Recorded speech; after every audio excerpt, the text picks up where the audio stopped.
I woke up to silence. The town was gone. The streets were flooded, yet the sky was clear. No wind, no birds, just a deep, humming stillness. I stepped outside and water touched my boots. The lake had risen, swallowing everything around. But there was no panic, no people, no signs.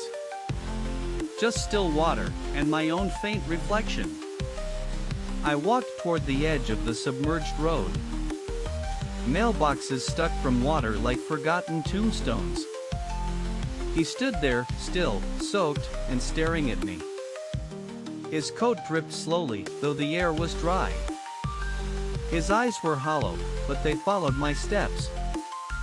I called out, but he didn't move or answer. I turned back, but my house was no longer there. Only more water, stretching endlessly behind me. He pointed toward the lake, then lowered his hand. I asked who he was. He smiled and vanished. His boots left no ripples where he stood. I followed the sound of quiet splashing ahead. The water grew colder with every careful step. A child's toy floated by, cracked and burned. No children had lived here for 20 years. I knew that, because I had buried mine. The lake took them when the storm came early. I had tried to save them, but I failed. Since then, I never left. The guilt kept me. But now something was calling me deeper inside. The lake shimmered like glass, reflecting nothing above. I saw his silhouette again, far across the water. He raised one arm slowly, beckoning without urgency. My legs moved on their own, heavy but certain. I passed by familiar rooftops under the surface. My memories floated up like bubbles, then popped. The water pulled at my chest, whispering names. Not mine, my children's, my wife's, my own. It knew them, and it called them gently. Suddenly, I wasn't cold. I wasn't afraid either. I was no longer walking, I was sinking. But it felt like falling into a soft dream. He waited for me at the bottom, smiling again. His hand reached out, and this time I took it.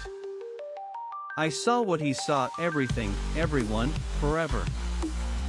We weren't trapped. We were watching. Waiting. Years passed like fog over glass. Others came. Some screamed. Some cried.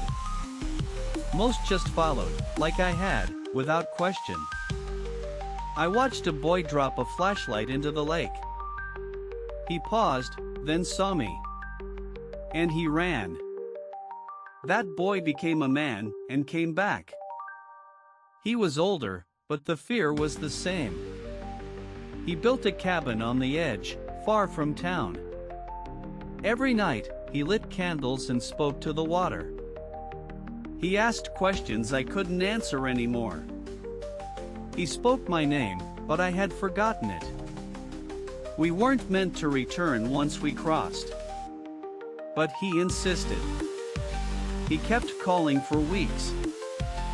One night, I stood again at the surface. The lake pushed me up, like a breath released. I walked to his door, dripping, confused, calm.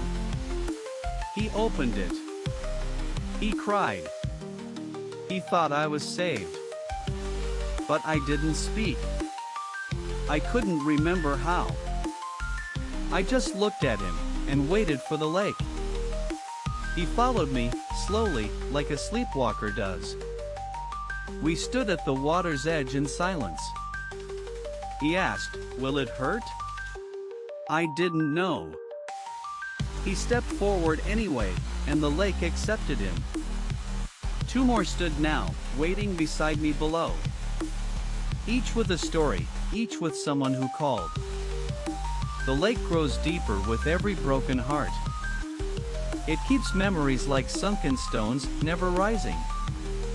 Sometimes the wind returns, and the sky cries. Then more people disappear, chasing what they lost. I don't remember my home anymore.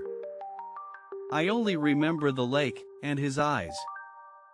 I think he was me, but I'm not sure. Maybe we all become someone else in the end. Maybe this is what forgiveness feels like. Or maybe we're all still falling, very slowly.